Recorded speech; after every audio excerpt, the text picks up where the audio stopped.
Was Jesus liberal or conservative? Originally, conservative and liberal were just adjectives. That is, they simply described someone's view of change. So to be conservative meant that you were resistant to change. To be liberal meant that you were receptive to change. That's it. But eventually, sadly, and maybe even predictably, both words morphed into political platforms that we now use to bash any and all opponents. Neither conservative nor liberal can capture or exhaust Jesus. He overrules them both. In fact, he actually values both. He doesn't fit easily into our political parties. He calls us to conserve anything that reflects his kingdom and to liberate anyone who is oppressed by the evil one. Was he conservative? Well, he was certainly non-political. Yet in one crucial way, Jesus was absolutely conservative. He held fast to God's word as found in his Jewish scriptures, what we Christians call the Old Testament.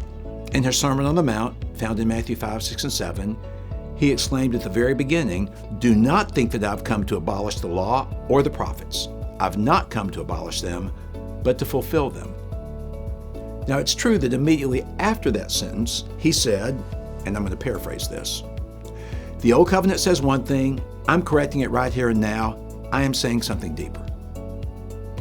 Now, while that may not sound very conservative, it does show that Jesus knew how to hold sameness in the one hand and newness in the other. Was he liberal? Well, again, he stayed out of first century Roman and Jewish politics. Yet in one crucial way, Jesus was absolutely liberal.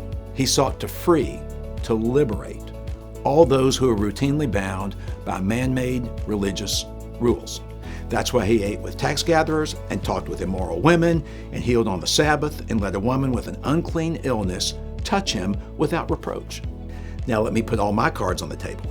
It was John Stott, deceased Anglican clergyman, missionary, and author, who first introduced me to the idea that Jesus was both liberal and conservative. In his book, Balanced Christianity, he demonstrated from the Gospels that on some matters, Jesus conserved, and on other matters, Jesus liberated. Hence, Jesus was both liberal and conservative. And presumably, he still is today. Both and, not either or. That was Jesus' secret to following God in a corrupt culture, and it's our secret too. That's why, as a follower of Jesus, I'm opposed to simplistic political ideologies. So, was Jesus a liberal or a conservative? Yes.